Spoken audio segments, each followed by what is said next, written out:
Jai. Mataji, then would pronounce.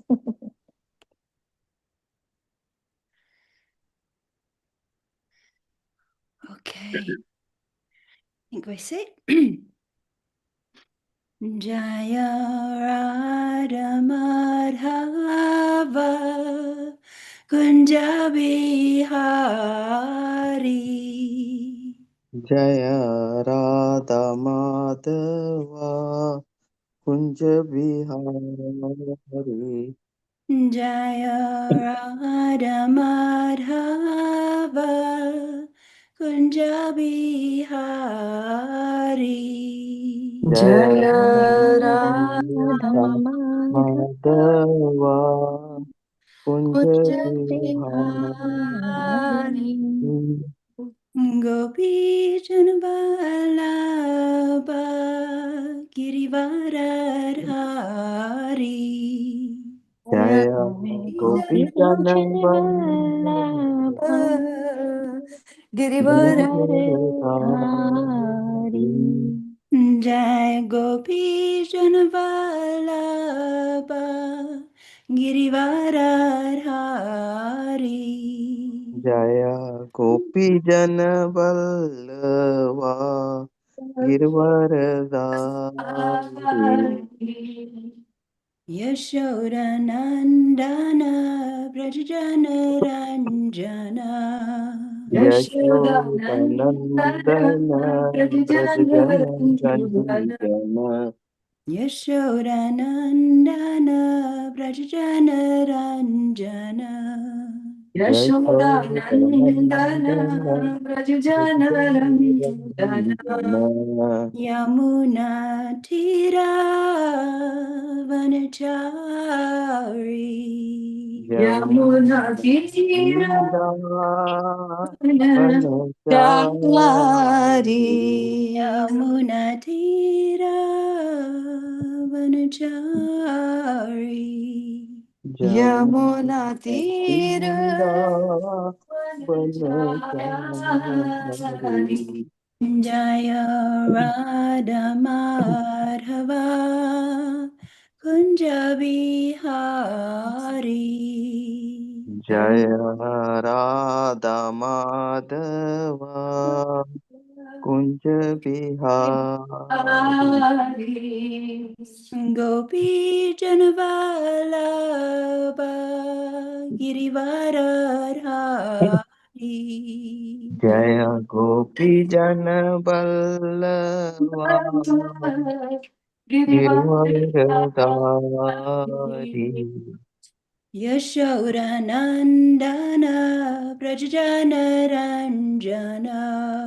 Yashodanandana Prajjana Ranjana. Yamuna Tira Vanachari. Yamuna Tira Vanachari. Hare Krishna, Hare Krishna, Krishna Krishna, Hare Hare, Hare Rama, Hare Rama, Rama Rama, Hare Hare. Hare Krishna, Hare Krishna, Krishna Krishna, Hare Hare Hare Rama, Hare Hare Rama, Rama, Rama Rama Rama, Hare. Hare Hare. Hare Krishna, Hare Krishna, Krishna Krishna, Hare Hare, Hare Rama, Hare Rama, Rama Rama, Hare Hare. Hare Krishna, Hare Krishna, Krishna Krishna, Hare Hare, Hare Rama, Hare Rama, Rama Rama Rama, Rama, Hare Hare. Hare Krishna, Hare Krishna, Krishna Krishna, Hare Hare, Hare Rama, Hare Rama, Rama Rama, Hare Hare. Hare Krishna, Hare Hare Krishna, Krishna, Krishna Krishna Krishna, Krishna, Hare Hare Hare, Hare, Hare Hare Rama, Rama, Hare Hare Rama, Rama Rama, Hare Krishna, Hare Hare. Hare. Nittai Gora Haribo, Haribo, Haribo, Haribo, Nittai Gora Haribo. Nitya Gora Nitai Gaura Haribo, Haribo, Haribo, Haribo, Haribo, Haribo, Nitai Nitya Gaura Gora Haribo. Haribo. Jai Jaya Prabhupada, Prabhupada,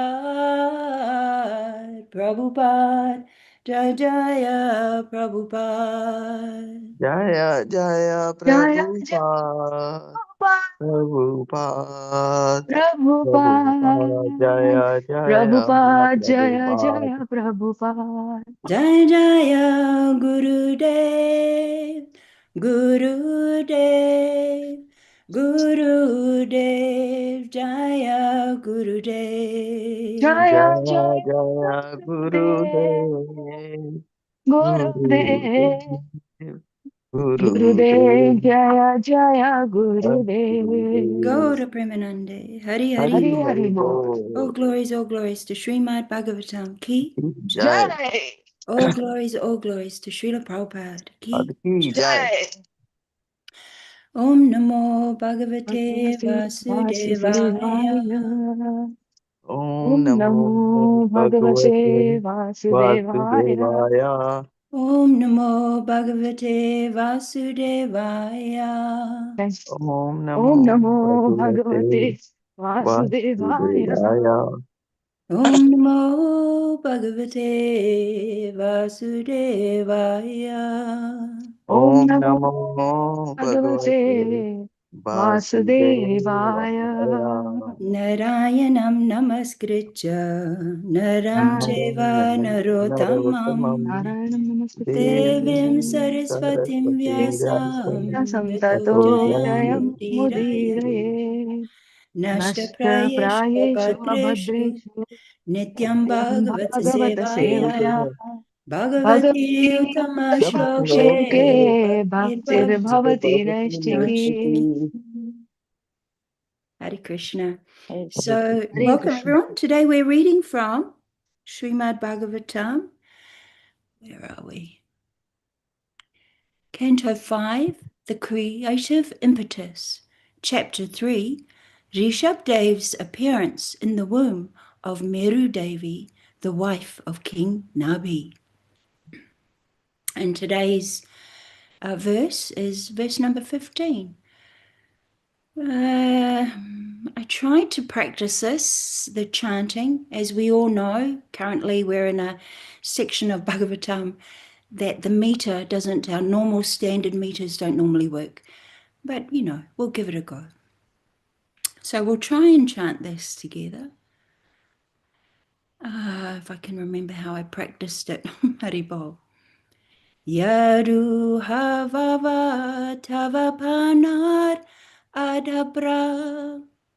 Yadu hava tava Bhava tapa punar adabra punarabhra Katar iha samahutas tatra tata tama Tathai hutastra dhyam. Dhyam madanam nastarya deva helanam. Yam Deva Nastadeva helanam. Helanam Deva devharhasi samyena sarvan. Deva Devarhasi Samyan Yena Sarvan sarvan Rati vodhum avidhusam. Prati Bodham Avidhusam. avidusam. Hare Krishna, thank you so much for trying to chant along with me. Let's move to word for word. Yat, Yeah, Yes, because. because. Uha bhava, Uha bhava. indeed. Indeed. Tava, Tava. your. Your. Punaha, Punaha. again. Again. Adabra kataha, Adabrakata. O Lord, who perform many activities. Oh Lord, who perform Many activities. Iha, Iha. here, here in this arena of sacrifice. In this arena of sacrifice. Samahutaha, Samahutaha, invited. invited, Tatra, Tatra. therefore. Therefore. Atadiyam, Arthadiyam, who aspire to fulfill material desires. who aspire to fulfill material desires. Mandanam, Mandanam, not very intelligent. Not very intelligent. Naha, Naha, of us. Of us. Tat, that, that. That. Yat, Yat. which. Which. Deva helanam, Deva Helanam, disrespect of the Supreme Personality of Godhead. Disrespect of the Supreme Personality of Godhead. Deva Deva, Deva Deva. Lord of Lords. Lord of Lords. Arhasi, Arhasi. please. Please. Samyana, Samyana. because of your equipoised position. Because of your equipoised position. Sarvan, Sarvan. everything. Everything. Prativodham, Pratīvodham, tolerate. Tolerate. Avidusam, Avidusam. of us who are all ignorant. Of us who are all ignorant. Thank you. Translation. Let's read this together. So please repeat after me. O Lord, O Lord, Lord, you perform many wonderful activities. you perform many wonderful activities. Our only aim was to acquire a son. Our Only aim was was to acquire a son. By performing this great sacrifice. By performing this great sacrifice. Therefore, our intelligence is not very sharp. Therefore, our intelligence is not very sharp. We are not experienced in ascertaining life's goal. We are not not experienced in ascertaining life's life's goal. goal. By inviting you to this negligible sacrifice, By inviting you to this negligible sacrifice for some material motive, for some material motive, we have certainly committed a great offense at your lotus feet. we have certainly committed a great offense at your lotus feet. Therefore, O Lord of Lords, Therefore, Lord of Lords, please excuse our offense Please excuse our offense because of your causeless mercy and equal mind. because of your causeless mercy and equal mind. Thank you. Purport. Please hear. The priests were certainly unhappy to have called the Supreme Lord from Vaikuntha for such an insignificant reason. A pure devotee never wants to see the Lord unnecessarily. The Lord is engaged in various activities, and the pure devotee does not want to see him whimsically for his own sense gratification.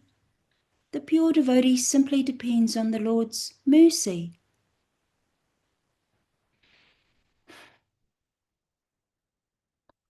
And when the Lord is pleased, he can see him face to face. The Lord is unseen, even by demigods like Lord Brahma and Lord Shiva. By calling on the Supreme Lord, the priests of Nabi Maharaj proved themselves unintelligent. Nonetheless, the Lord came out of his causeless mercy. All of them, therefore, wanted to be excused by the Lord. Worship of the Supreme Lord for material gain is not approved by authorities, as stated in Bhagavad Gita 7.16. Chaturvidha bhajante mam janaha sukritino arjuna arto jijnasur atarti jnani cha bharat arsabha. O best among the Bharatas, Arjuna, 4 kinds of pious men render devotional service unto me: the distressed, the desirer of wealth, the inquisitive, and he who is searching for knowledge of the Absolute. Initiation into bhakti begins when one is in a distressed condition, or in want of money, or when one is inquisitive to understand the absolute truth. Nonetheless, people who approach the Supreme Lord in this way are not actually devotees. They are accepted as pious, sukritinaha, due to their inquiring about the absolute truth, the Supreme Personality of Godhead. Not knowing the various activities and engagements of the Lord, such people unnecessarily disturb the Lord for material gain. However, the Lord is so kind that even though disturbed, he fulfills the desires of such beggars. The pure devotee is anya bilasita sunya. He has no motive behind his worship. He is not conducted by the influence of Maya in the form of karma or jnana. The pure devotee is always prepared to execute the order of the Lord without personal consideration.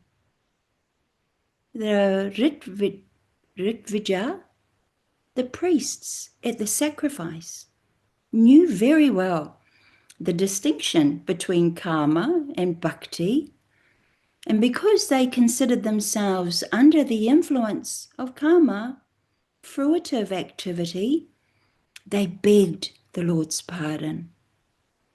They knew the Lord had been invited to come for some paltry reason.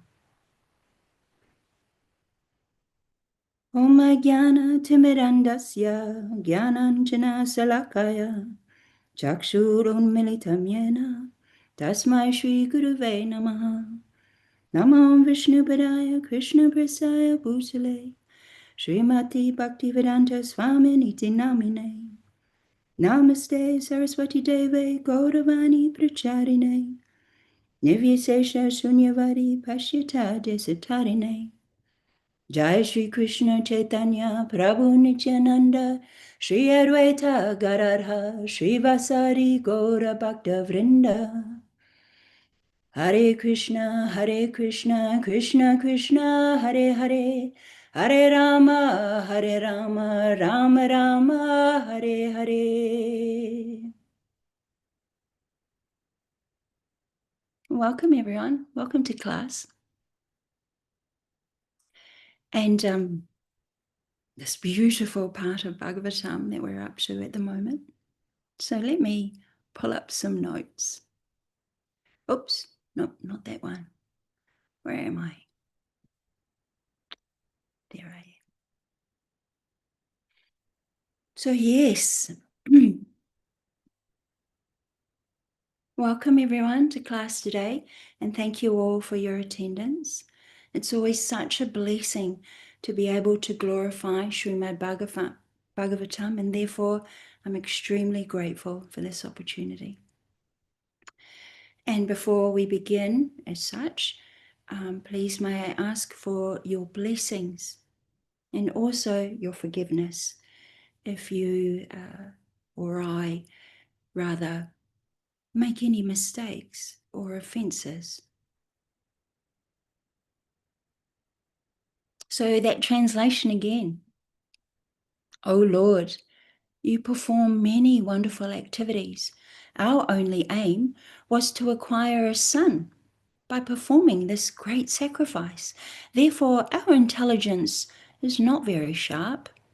We are not experienced in ascertaining life's goal. By inviting you to this negligible sacrifice for some material motive, we have certainly committed a great offense at your lotus feet. Therefore, O Lord of Lords, please excuse our offense because of your causeless mercy and equal mind. And today's shloka explains how the Brahmanas performed a yajna, requesting a son or a male heir for their king, King Nabi. And they knew this was unintelligent and that they lacked experience in attaining life's goals. And they realized it to be actually a material activity. And they know that by their inviting the Lord, they've actually been a bit offensive by calling on God himself to such an insignificant event. And seemingly very quickly regretting this, they seem quite apologetic and have asked to be excused for their activities. And the Brahmanas are unhappy, even embarrassed perhaps, to summon the Supreme Personality of Godhead for such a trivial reason, because pure devotees never want to call on the Lord unnecessarily. Devotees of the Lord know him to be otherwise quite busily engaged in so many transcendental activities at any given time. Therefore, they do not wish to call upon God for just any reason, especially a material activity. The pure devotee simply depends on the Lord's mercy. The pure devotee simply depends on the Lord's mercy because the devotee knows that it is by pleasing him he'll get darshan. Even the demigods like Brahma and Shiva do not see him. And now these priests, these brahmanas, working for King Nabi, they've shown themselves to be dull, and yet the Supreme Lord himself still came of his own accord and out of his own causeless mercy. Therefore the brahmanas wanted to be excused. Worship of God simply for material profit is not approved by our Guru Parampara. And as outlined in Bhagavad Gita, as it is, Krishna tells Arjuna there are 4 types of men: the distressed, the wanter of wealth, the inquirer, and the seeker of truth. Therefore, bhakti begins when we are in distress or need finance, or we want to understand a little better or something more about the absolute truth. However, people who approach God in this way are not devotees. We accept that they are sukritinaha, or pious, very pious, due to their seeking out God. But without knowing about God and his busy life of various pastimes and activities, they will unnecessarily disturb him for their material desires. However, even if disturbed, God may still fulfill the wishes of such dry beggars. Krishna's devotees are anya bilasita sunya, and they worship without ulterior motivation. And they are not managed and ruled by Mahamaya and that of Karma Yoga and Jnana Yoga. Actually, the pure devotee only wants to execute the will of the Lord. That's all. These so-called brahmanas or priests at this yagya of King Naibi knew the difference between karma yoga and bhakti yoga, and therefore knew themselves to be governed by karma or fruitive activities. And they wanted to be excused or pardoned, knowing full well that they'd called on God for such a menial, trivial, small thing. Oh dear. From our further meditation on this verse and trying to retrieve the deeper, more spiritual meaning contained within, we come to understand how the devotee depends on the Lord. Indeed, it becomes obvious to seekers of the absolute truth that full surrender and actually full dependence on the Supreme Personality of Godhead is needed at every step and every stage of our lives. So the theme for today's class is how the devotee depends on the Lord. And I thought to start with some readings from Bhagavad Gita, as it is, as presented by His Divine Grace, A.C. Bhaktivedanta Swami Srila Prabhupada, our Jagat Guru and founder Acharya of ISKCON, and of course is in keeping with our Guru Parampara. All our readings today will come from our Gaudiya Math tradition and ISKCON perspective, faithfully following in the teachings of our exalted Guru Parampara. So we'll read a little bit from Bhagavad Gita, and then, yes, another reading from Bhagavad Gita, and Chaitanya Charitamrita, Adi Leela, and then we'll wrap up with the Śrīmad-Bhāgavatam, Canto 7, Chapter 5. We'll take a reading from there. So let's begin. Bhagavad Gita 2.7. And actually, this popped up in my YouTube feed last night. I'm an avid fan of the Acharya. And the title on the little video clip was The Ultimate Guidance and the Turning Point in Arjuna's Life. That's nice.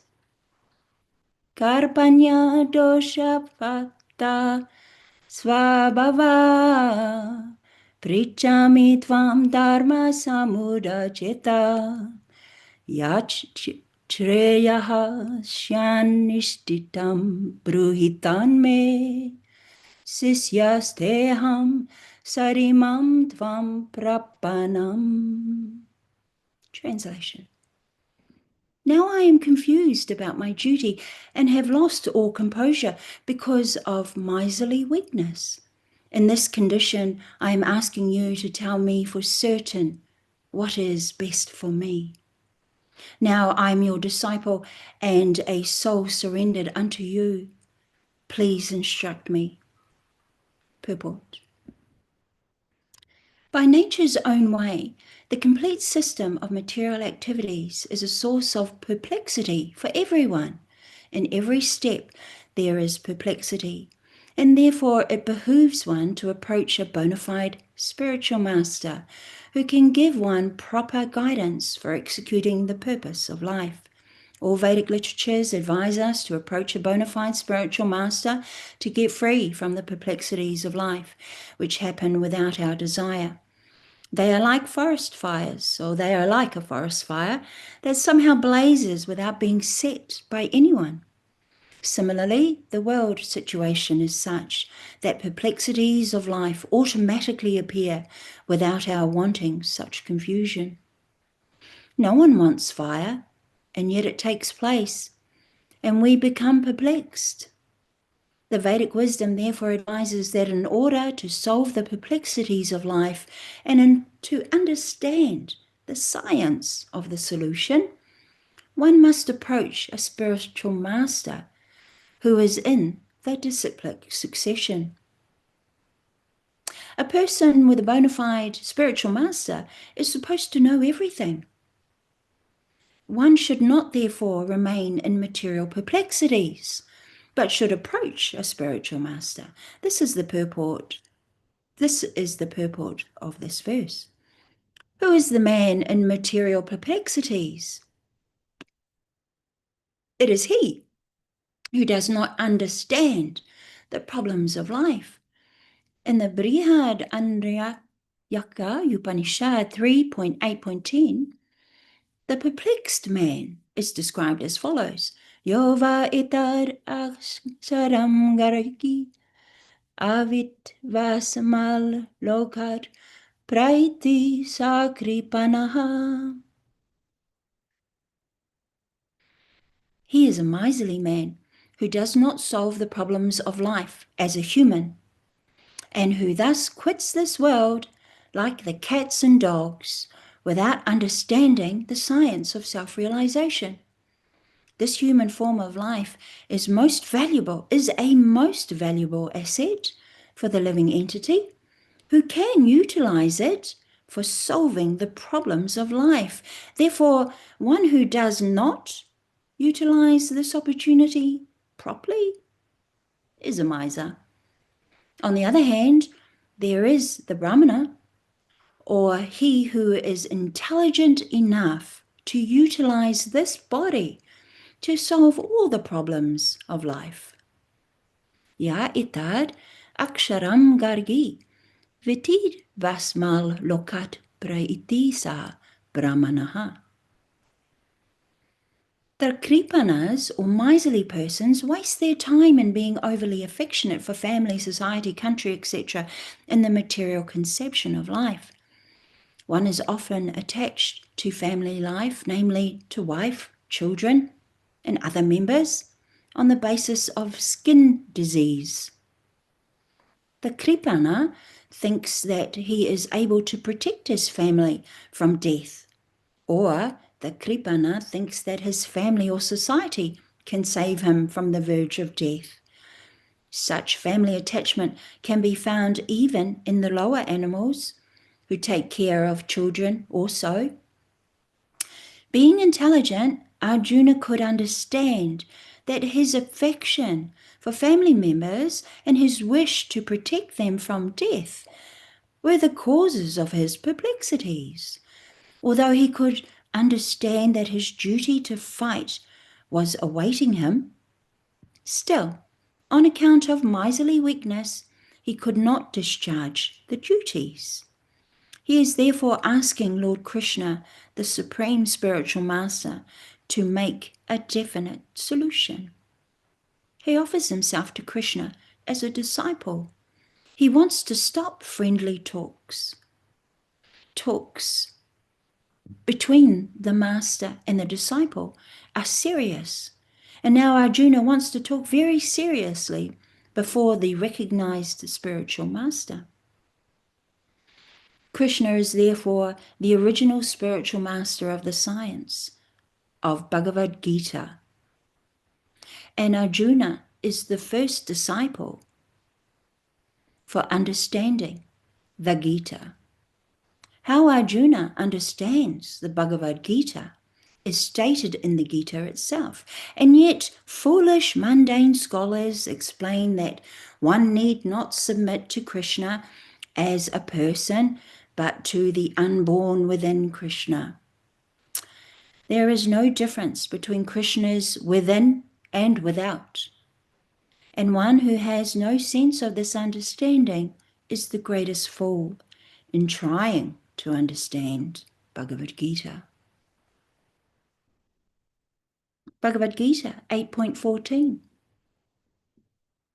Ananya chetaha satatam yomam smarati nityasaha tasyaham sulabha partha nitya yuktasya yoginaha.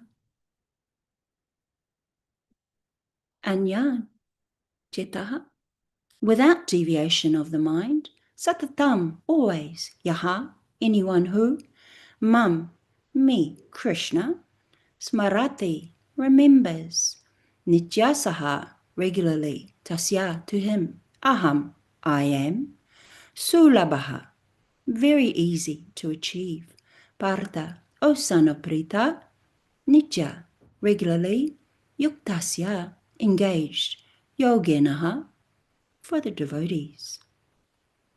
Translation: for one who always remembers me without deviation, I am easy to obtain, O son of Prita, because of his constant engagement in devotional service. Purport. This verse especially describes the final destination attained by the unalloyed devotees who serve the Supreme Personality of Godhead in Bhakti Yoga. Previous verses have mentioned 4 kinds of devotees: the distressed, the inquisitive, those who seek material gain, and the speculative philosophers. Different processes of liberation have also been described: karma yoga, jnana yoga, and hatha yoga. The principles of these yoga systems have some bhakti added, but this verse particularly mentions pure bhakti yoga without any mixture of jnana, karma, or hatha, as indicated by the word ananya chetaha. In pure bhakti yoga, the devotee desires nothing but Krishna. A pure devotee does not desire promotion to heavenly planets, nor does he seek oneness with the Brahma Jyoti, or salvation or liberation from material entanglement. A pure devotee does not desire anything. In the Chaitanya Charitamrita, the pure devotee is called Nishkama, which means he has no desire for self-interest.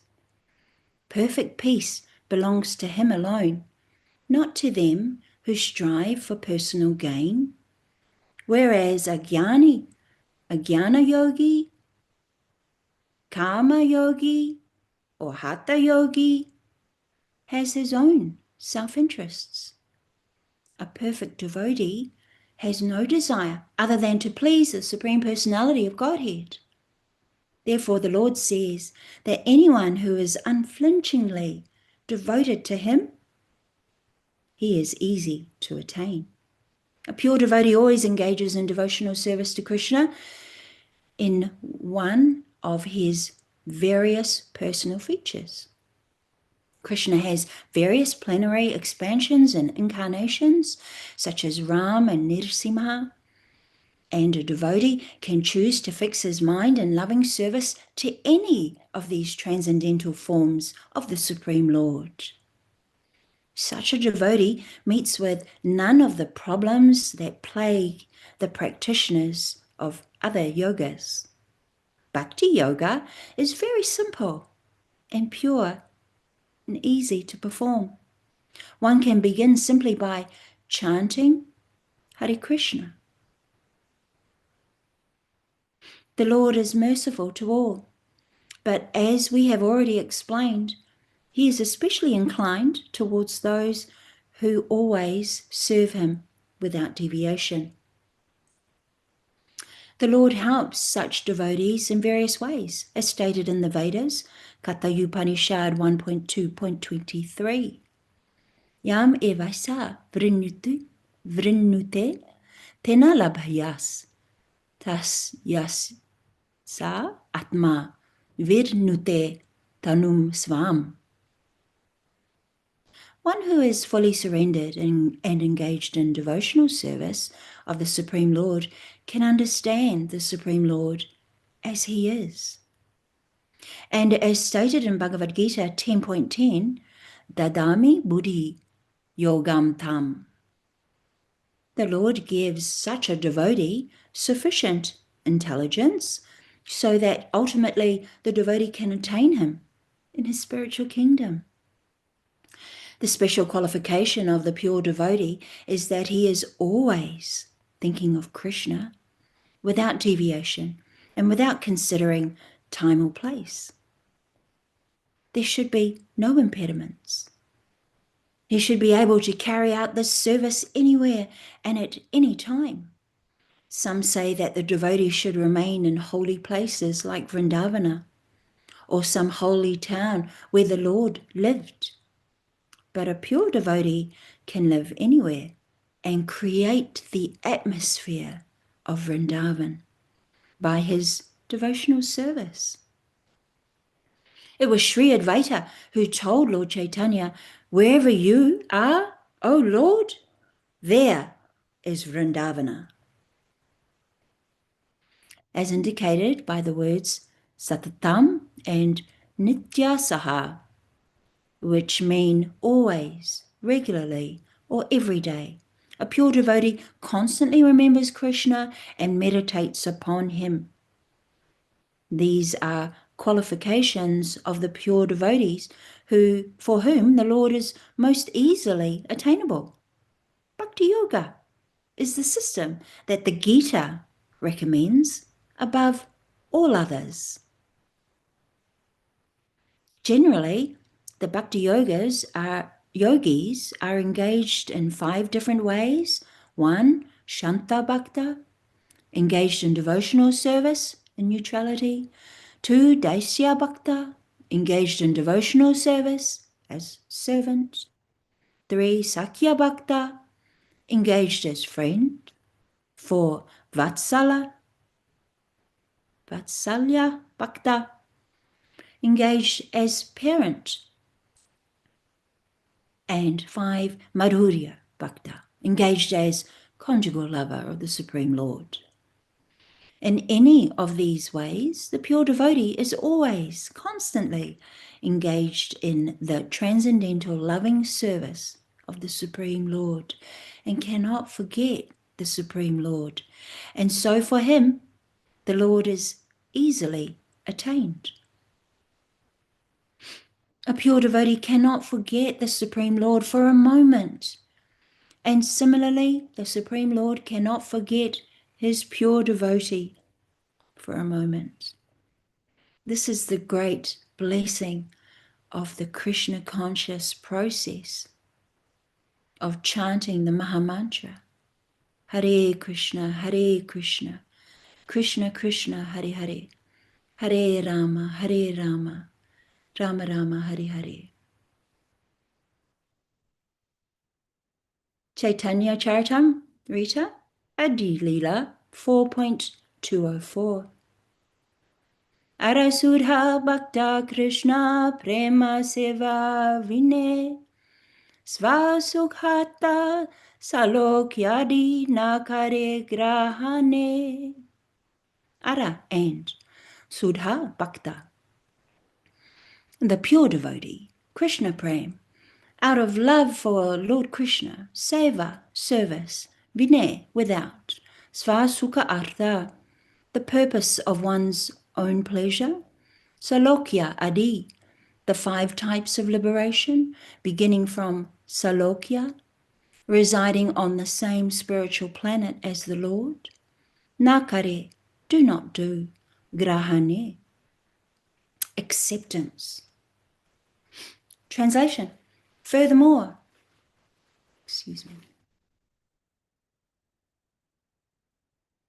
Translation.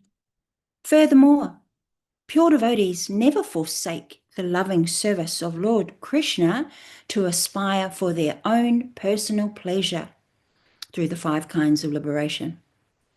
Purport. A pure devotee of Krishna who loves him exclusively will flatly refuse to accept any sort of liberation, beginning from merging with the body of the Lord and extending to the other varieties of liberation, such as equality of form, opulence or abode, and the opulence of living near the Lord.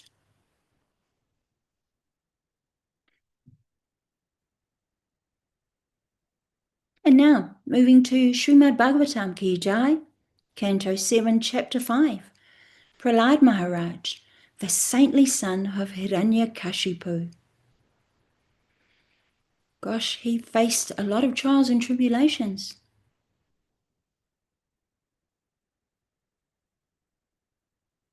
But he just depended on the Lord. So let me read a little reading from the introduction of Canto 7, Chapter 5. Prahlad Maharaj did not carry out the orders of his teachers, for he was always engaged in worshipping Lord Vishnu, as described in this chapter. Hiranyakashipu tried to kill Prahlad Maharaj, even by having a snake bite him and by putting him under the feet of elephants, yet he was unsuccessful. Hiranyakashipu's spiritual master, Sukracharya, had two sons named Sanda and Amarka, to whom Prahlad Maharaj was entrusted for education. Although the teachers tried to educate the boy Prahlad in politics, economics, and other material activities, he did not care for their instructions. Instead, he continued to be a pure devotee. Prahlad Maharaj never liked the idea of discriminating between one's friends and enemies, because he was spiritually inclined. He was equal toward everyone. Once upon a time, Hiranyakashipu inquired from his son what the best thing was that he had learned from his teachers. Prahlad Maharaj replied that a man engrossed in material consciousness of duality, thinking, "This is mine and that belongs to my enemy," should give up his householder life and go to the forest to worship the Supreme Lord. When Hiranyakashipu heard from his son about devotional service, he decided that this small boy had been polluted by some friend in school. Thus he advised the teachers to take care of the boy so that he would not become a Krishna-conscious devotee. However, when the teachers inquired from Prahlad Maharaj why he was going against their teachings, Prahlad Maharaj taught the teachers that the mentality of ownership is false, and that he was therefore trying to become an unalloyed devotee of Lord Vishnu. The teachers, being very angry at this answer, chastised and threatened the boy with many fearful conditions. They taught him to the best of their ability and then brought him before his father. Hiranyakashipu affectionately took his son Prahlad on his lap and then inquired from him what the best thing was learned from his teachers. As usual, Prahlad Maharaj began praising the 9 processes of devotional service, such as Shravanam and Kirtanam.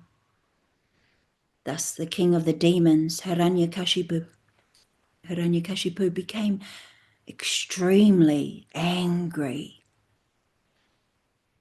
chastised the teachers, Sanda and Amarka, for having wrongly trained Prahlad Maharaj. The so-called teachers informed the king that Prahlad Maharaj was automatically a devotee and did not listen to their instructions. When they proved themselves innocent, Hiranyakashipu inquired from Prahlad where he had learned Vishnu Bhakti. Prahlad Maharaj replied that those who are attached to family life do not develop Krishna consciousness, either personally or collectively. Instead, they suffer repeated birth and death in this material world and continue simply chewing the chewed. Prahlad explained that the duty of every man is to take the shelter of a pure devotee and thus become eligible to understand Krishna consciousness.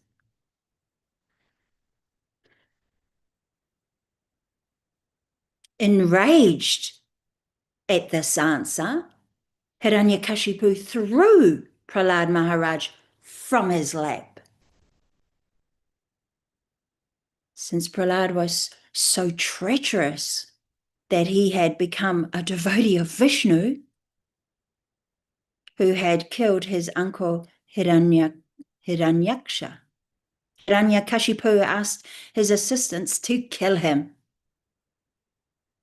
The assistants of Hiranyakashipu struck Prahlad with sharp weapons, threw him under the feet of elephants, subjected him to hellish conditions, threw him from the peak of a mountain, and tried to kill him.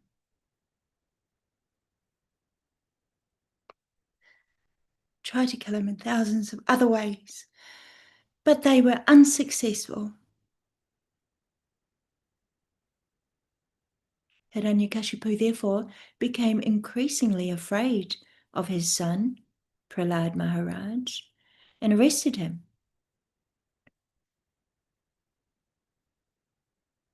The sons of Hiranyakashipu's spiritual master, Sukracharya, began teaching Prahlad in their own way, but Prahlad Maharaj did not accept their instructions. While the teachers were absent from the classroom, Prahlad Maharaj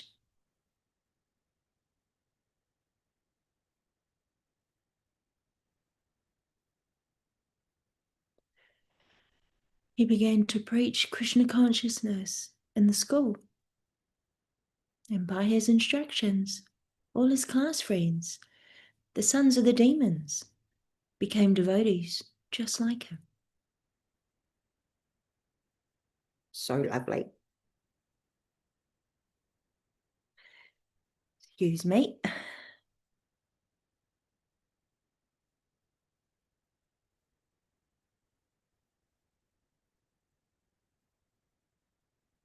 So just see, that ends that reading. So just see how Prahlad Maharaj, how he just surrendered. And of course, from today's lesson, we also understand and can clearly see Prahlad Maharaj was fully dependent on the glorious mercy of Lord Sri Krishna. Despite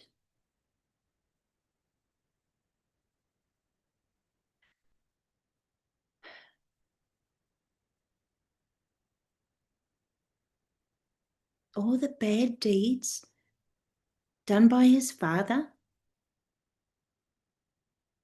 sweet young and innocent Prahlad, he did not need to defend himself.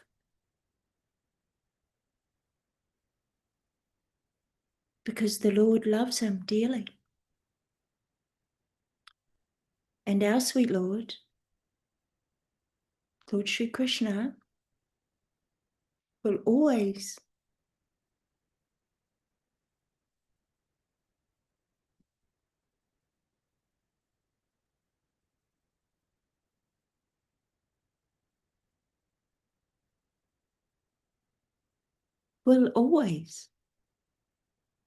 protect his faithful devotees, such as Prahlad Maharaj.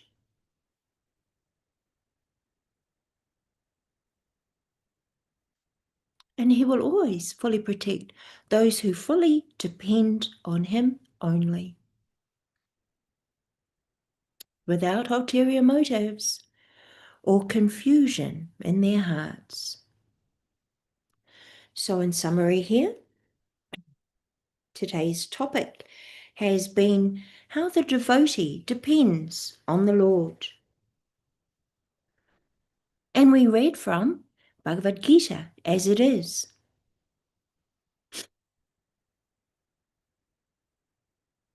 By Srila Prabhupada.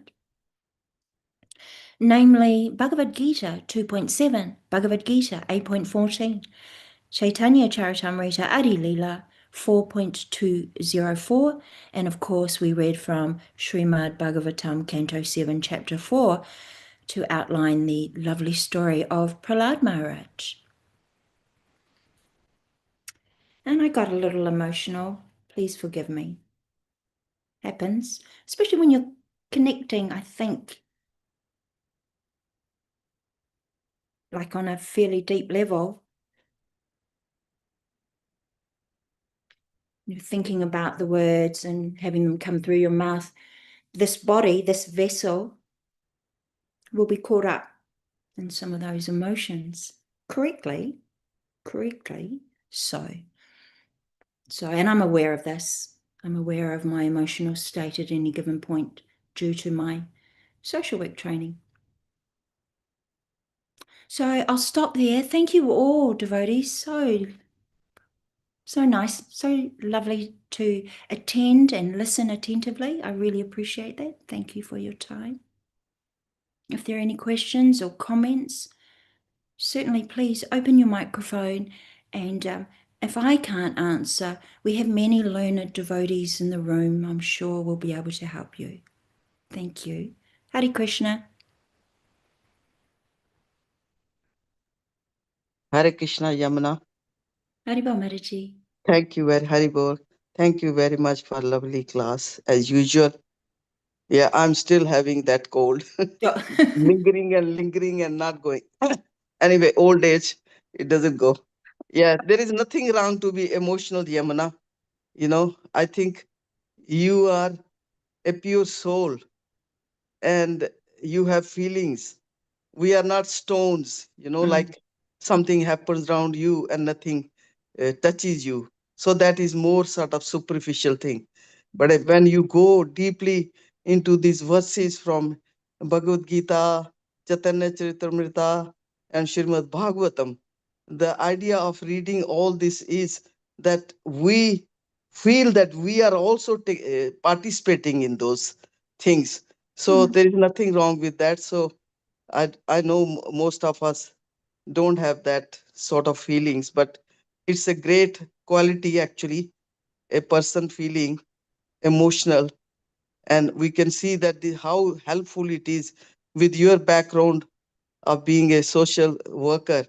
And we can see that how you can hear and you can feel that their pain and their problems within.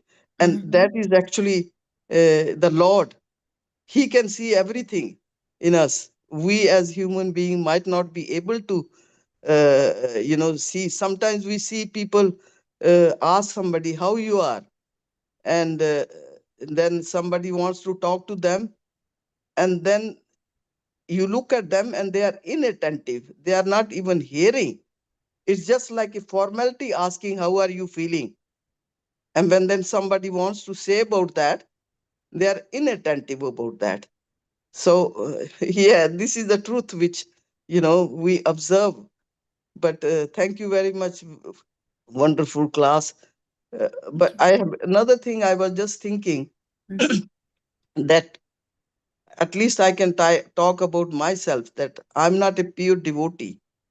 And then when we are not pure devotee or anybody who came to Krishna consciousness earlier, there was some sort of motive, as we see in that verse, that people come for different reasons. Either they are distressed, or they are after money, or they are inquisitive, or they are after some sort of knowledge, exactly want to know something.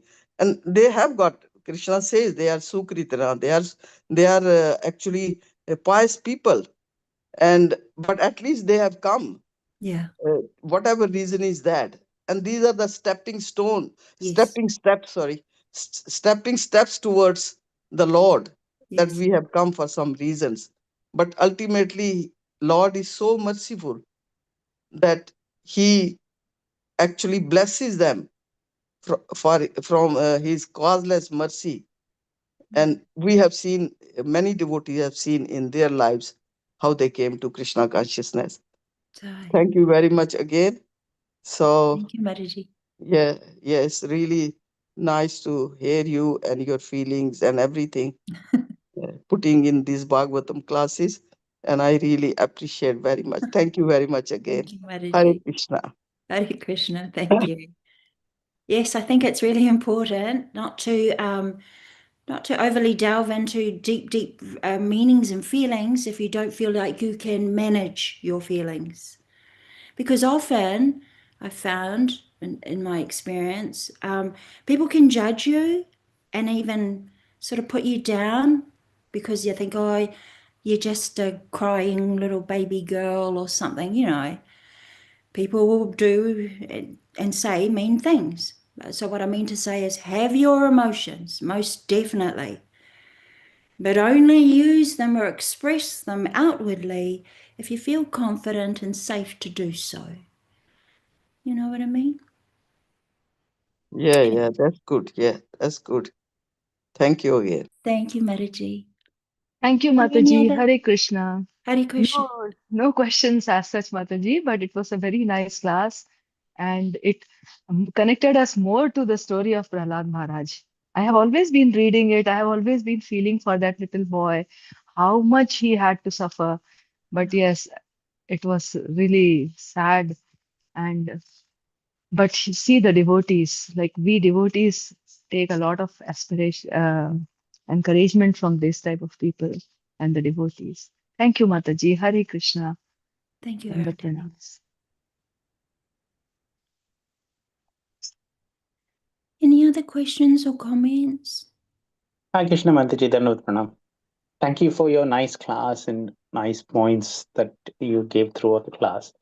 I was just thinking about one thing at the start of the class that you said about, yes, the Brahmins who were performing it may have felt that calling on the Lord is not very appropriate, but the Lord himself says in Bhagavad Gita that 4 kinds of people come to me.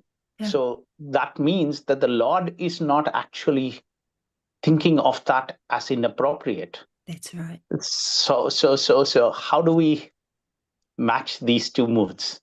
Exactly. The Lord Oh, doesn't that's think. awesome.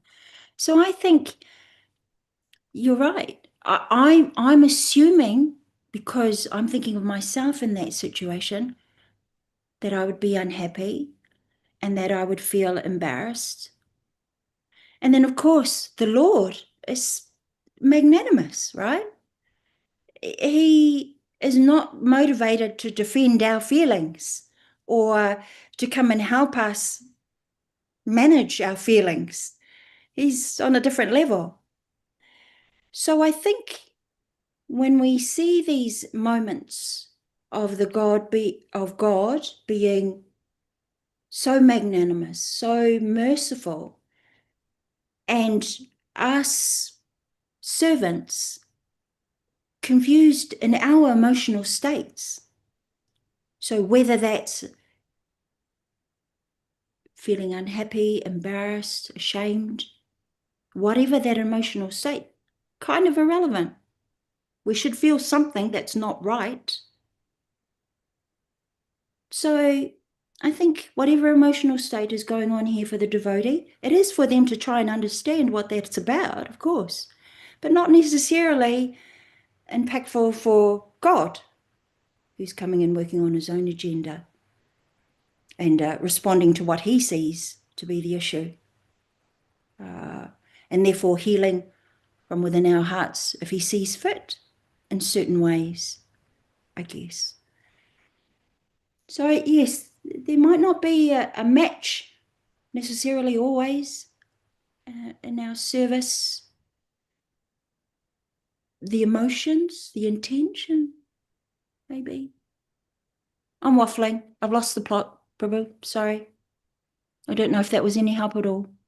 No, no, I was just thinking because obviously the Lord is willing to accept anybody, and Oh, yeah. and in a way, in general, we say whatever we have, because in Bhagavatam also we have the verse, akama sarvakama va moksha kama udaredi tivrena bhakti yogena yejete purusham param. So whatever type of desire we have, we approach the Lord. So I was just trying to juxtapose all these different things that are being given. In one way, obviously, for the devotee at the highest level, obviously that is not why he goes to the Lord, because the devotee at the highest level wants to serve the Lord, wants to please him. So therefore, if he does do something, then it becomes something of a lower standard than what he would aspire for him to be present at. But for a devotee who is an up and coming devotee, I feel that would be valid. Valid, exactly. Because instead of searching anywhere else, that for him to go to the Lord is perhaps the highest that he could do. Correct. So I get where you're coming from. And you think you just answered that. It depends where so they're I coming was from. just trying to think of what other perspectives might be there. That's all. Yeah. So that's what was my question for, was just Thank you. On that point when you said that, I was thinking about it, and so I thought I'll just raise it and see if others have got other angles or different realizations or points of view that could come out. Thank you, Prabhu. Thank you. Yeah. Yeah, it's incredibly interesting, isn't it? And if we're all thinking about these subject matters from our own perspectives, we just, all we're doing is illuminating that answer for everybody. We're all throwing our little bit of light on it. So thank you very much. Thank you, Mataji. Hare Krishna. Hare Krishna, Jamuna. Haribo. I was just thinking what Mataji Prabhu mentioned. Ah.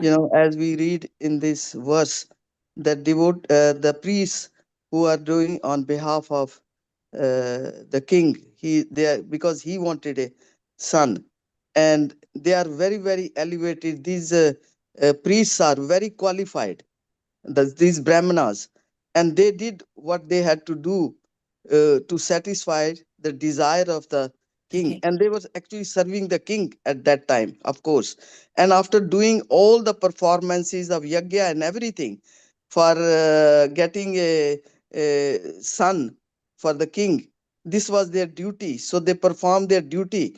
But after doing all that yajna and everything, and when the Supreme Lord comes at the yajna, and then they feel so embarrassed, as is written there.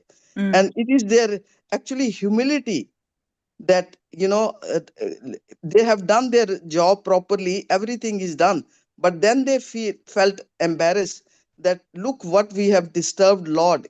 He is busy in doing so many things, and we have invited him. So this is called actually I feel myself that is the humility of those priests, that in spite of doing everything, they felt that we are embarrassed to do that. That's what I understand. So yeah, I know, because they are very, very qualified, elevated devotees. They are not like us, the four types of devotees who come to the Lord for their own self gratification. Actually, they were doing for the king. Thank you very much. That's what Thank you, I have Mataji. to. Yeah. Thank you, everyone. Thank you for participating. We'll end there. All glories to Śrīmad-Bhāgavatam. Ki Jai. Jai. All glories to Srila Prabhupada. Ki Ki Jai. Jai. Hey, Hari Hari Bol. Hari Hare Bol. Krishna. Thank you, Mataji. Hare Krishna. Thank you, Har Grace Mataji. Jamuna Krishna. Devi Dasi ki Jai. Jai. Hey. Hari Bol.